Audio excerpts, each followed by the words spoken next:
હર હર મહાદેવ, જય શિવશંકર. નમસ્કાર મિત્રો, ઓલ ઇન ગુજરાતી યુટ્યુબ ચેનલમાં આપનું સ્વાગત છે. મિત્રો, આજની આ વિડીયોમાં આપણે શ્રાવણના સોમવારના નિયમો અને સોમવાર વ્રતની પૌરાણિક કથા વિશે જાણીશું. તો મિત્રો, શ્રાવણ સોમવારના નિયમો. 1. સોમવારે ભગવાન શિવનો અભિષેક કરવો ખૂબ જ શુભ છે. આવી સ્થિતિમાં તમે જે દૂધનો ઉપયોગ ભગવાન શિવના અભિષેક માટે કરશો તેનું સેવન ન કરો. ભગવાન શિવના અભિષેક પછી જે દૂધ બચે છે તેને જરૂરિયાતમંદોને દાન કરો. બીજું, શાસ્ત્રો અનુસાર શ્રાવણના સોમવારે દિવસ દરમિયાન સૂવું નહીં. સાંજના સમયે ભગવાન શિવની પૂજા વિધિપૂર્વક કરવી. ત્રીજું, શ્રાવણ માસ દરમિયાન સાત્વિક આહાર લેવો જોઈએ, એટલે કે ભૂલથી પણ ડુંગળી, માંસ, દારૂ વગેરેનું સેવન ન કરો. ચોથું છે, સોમવારે બીલીના પાન તોડીને ભગવાન શિવને અર્પણ ન કરવા જોઈએ. જો તમે ઈચ્છો તો બીલીપત્રને એક દિવસ પહેલાં તોડીને રાખો. પાંચમું છે, શ્રાવણના સોમવારે બ્રહ્મચર્યનું પાલન કરવું જોઈએ. જો શક્ય હોય તો પતિ પત્નીએ અલગ અલગ સૂવું જોઈએ. ભગવાન શિવની પૂજા કરતી વખતે ભૂલથી પણ કેતકીનું ફૂલ ન ચડાવવું. છઠ્ઠું છે, ભોલેનાથની પૂજા એ વસ્ત્રો પહેરીને ન કરવી જોઈએ જેમાં તમે પહેલાં સૂઈ ગયા છો કે ભોજન લીધું છે. સાતમું છે, શ્રાવણના સોમવારે તમારા ફળના આહારમાં દૂધ અને દૂધની બનાવટોનો ઉપયોગ ન કરો. આ સિવાય તમારા વિચારો, વાણી અને વર્તન દ્વારા કોઈને દુઃખ ન આપો. મિત્રો, શ્રાવણ સોમવારના વ્રતની પૌરાણિક કથા. 5 ઓગસ્ટના રોજ શ્રાવણનો પહેલો સોમવાર હતો અને ધર્મશાસ્ત્રોમાં સોમવારના વ્રતનું વિશેષ મહત્વ છે. એવું માનવામાં આવે છે કે આ દિવસે વ્યક્તિ વ્રત રાખે છે તો તેની બધી મનોકામનાઓ પૂર્ણ થાય છે, તેમજ ભગવાન શિવ અને માતા પાર્વતીના આશીર્વાદ પ્રાપ્ત થાય છે. પરંતુ જે વ્યક્તિ આ દિવસે વ્રત રાખે છે તેણે આ કથા વાંચવી જરૂરી માનવામાં આવે છે. એવું માનવામાં આવે છે કે આ કથા વાંચ્યા વિના વ્રતનું ફળ પ્રાપ્ત થઈ શકતું નથી. તો મિત્રો, શ્રાવણ વ્રતની કથા આ પ્રમાણે છે. કોઈ શહેરમાં એક શાહુકાર રહેતો હતો. તેમના ઘરમાં પૈસાની કોઈ કમી ન હતી, પરંતુ તેમને સંતાન પ્રાપ્તિ ન હતી, જેના કારણે તે ખૂબ જ ચિંતિત હતો. પુત્ર પ્રાપ્તિની ઈચ્છાથી તેઓ દર સોમવારે વ્રત રાખતા અને પૂર્ણ ભક્તિ સાથે શિવ મંદિરમાં જઈને ભગવાન શિવ અને પાર્વતીની પૂજા કરતા. માતા પાર્વતી તેમની ભક્તિથી પ્રસન્ન થયા અને ભગવાન શિવને તે શાહુકારની ઈચ્છા પૂર્ણ કરવા વિનંતી કરવા લાગ્યા.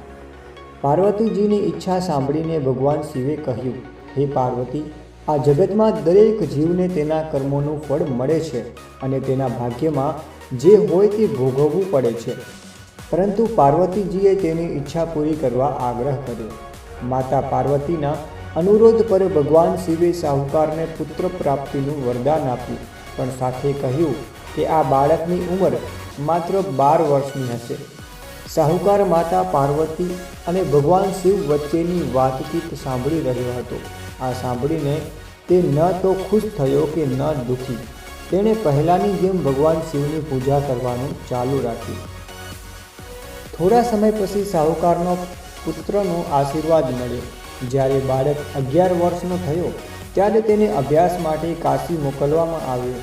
શાહુકારે પુત્રના મામાને બોલાવ્યા અને તેમને ઘણા પૈસા આપ્યા અને કહ્યું કે તમે આ બાળકને કાશી વિદ્યા પ્રાપ્ત કરવા લઈ જાઓ અને રસ્તામાં યજ્ઞ કરો. તમે જ્યાં પણ યજ્ઞનું આયોજન કરો ત્યાં બ્રાહ્મણોને ભોજન કરાવીને દક્ષિણા આપીને જાઓ. મામા અને ભાણેજ બંને કાશી તરફ આગળ વધ્યા. યજ્ઞ કરી અને બ્રાહ્મણોને દાન આપ્યું. રસ્તામાં એક નગર હતું જ્યાં નગરના રાજાની પુત્રીના લગ્ન હતા, પરંતુ તે જે રાજકુમાર સાથે લગ્ન કરવાની હતી તે એક આંખથી અંધ હતો. યુવતી અને તેના પરિવારના સભ્યોને આ વાતની જાણ નહોતી. રાજકુમારે એ હકીકત છુપાવવા માટે એક યોજના વિચારી કે તેના પુત્રની એક આંખમાં દ્રષ્ટિ નથી. શાહુકારના પુત્રને જોઈને તેણે વિચાર્યું કે કેમ ન આ છોકરાને વર બનાવીને રાજકુમારી સાથે પરણાવી દેવો. લગ્ન પછી હું તેને પૈસા આપીશ અને તેને વિદાય આપીશ અને રાજકુમારીને મારા શહેરમાં લાવીશ. તેણે છોકરાને વરના કપડાં પહેરાવ્યા અને તેના લગ્ન રાજકુમારી સાથે કરાવ્યા. પણ શાહુકારનો દીકરો ઈમાનદાર હતો. તક ઝડપીને તેણે રાજકુમારીની ચૂંદડી પર લખ્યું, તમે મારી સાથે લગ્ન કર્યા છે, પરંતુ જે રાજકુમાર સાથે તમને મોકલવામાં આવશે તે એક આંખવાળો છે. હું કાશી બનવા જાઉં છું. રાજકુમારીએ ચૂંદડી પર જે લખ્યું હતું તે તેના માતા પિતાને જણાવ્યું. રાજાએ તેની પુત્રીને વિદાય આપી ન હતી. બીજી બાજુ શાહુકારનો પુત્ર અને તેના મામા કાશી પહોંચ્યા અને ત્યાં યજ્ઞ કર્યો. જે દિવસે છોકરો 12 વર્ષનો થયો તે દિવસે યજ્ઞ કરવામાં આવ્યો હતો. છોકરાએ તેના મામાને કહ્યું કે તેની તબિયત સારી નથી. મામાએ કહ્યું, તમે અંદર જઈને સૂઈ જાઓ. ભગવાન શિવના વરદાન મુજબ થોડી જ વારમાં બાળકનું અવસાન થયું. પોતાના મૃત ભાણેજને જોઈને તેના મામા શોક કરવા લાગ્યા. યોગાનું યોગ એ જ સમયે ભગવાન શિવ અને માતા પાર્વતી ત્યાંથી પસાર થઈ રહ્યા હતા. પાર્વતીજીએ ભગવાનને કહ્યું, સ્વામી, તેમના રડવાનો અવાજ હું સહન કરી શકતી નથી. તમારે આ વ્યક્તિને વેદના દૂર કરવી જોઈએ. જ્યારે ભગવાન શિવ મૃત બાળકની નજીક ગયા ત્યારે તેમણે કહ્યું કે તે એ જ શાહુકારનો પુત્ર છે જેને મેં તેને 12 વર્ષ જીવવાનું વરદાન આપ્યું હતું. હવે તેના જીવનનો અંત આવી ગયો છે. પરંતુ માતા પાર્વતીએ ભાવનાથી અભિભૂત થઈને કહ્યું, હે મહાદેવ, કૃપા કરીને આ બાળકને વધુ આયુષ્ય આપો, નહીંતર તેના વિયોગથી તેના માતા પિતા પણ યાતનામાં મૃત્યુ પામશે. માતા પાર્વતીની વિનંતી પર ભગવાન શિવે છોકરાને જીવતા રહેવાનું વરદાન આપ્યું. ભગવાન શિવની કૃપાથી તે છોકરો જીવતો થયો. ભણતર પૂરું કર્યા પછી છોકરો તેના મામા સાથે તેના શહેર તરફ ગયો.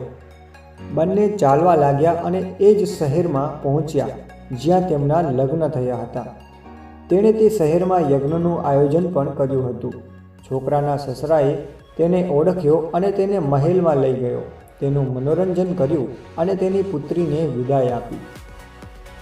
અહીં શાહુકાર અને તેની પત્ની ભૂખ્યા અને તરસ્યા પોતાના પુત્રના આવવાની રાહ જોઈ રહ્યા હતા. બંનેએ પ્રતિજ્ઞા લીધી હતી કે જો તેમને તેમના પુત્રના મૃત્યુના સમાચાર મળશે તો તેઓ તેમના દેહનો ત્યાગ કરશે. પરંતુ તેમનો પુત્ર જીવિત છે તે સાંભળીને તેઓ ખૂબ જ ખુશ થયા. તે જ રાત્રે ભગવાન શિવ વેપારીના સ્વપ્નમાં દેખાયા અને કહ્યું, હું તમારા સોમવારના વ્રત અને વ્રતની કથા સાંભળીને પ્રસન્ન થયો છું. અને તે જ રીતે જો કોઈ સોમવારનું વ્રત કરી વ્રત કથા વાંચે છે અથવા સાંભળે છે તેને દીર્ઘાયુ પ્રદાન કરું છું, તેના બધા દુઃખ દૂર કરું છું.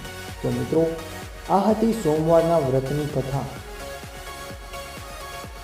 આજની વિડીયોમાં બસ આટલું જ. ફરી મળીશું નવી વિડીયોમાં. ત્યાં સુધી માહિતી ગમી હોય તો વિડીયોને લાઇક કરીને મિત્રો સાથે શેર કરજો અને ચેનલને સબસ્ક્રાઈબ કરીને ઓલ નોટિફિકેશન બેલ ઓન કરો, જેથી આવનારી નવી વિડીયોની અપડેટ તમને મળતી રહે. ધન્યવાદ મિત્રો.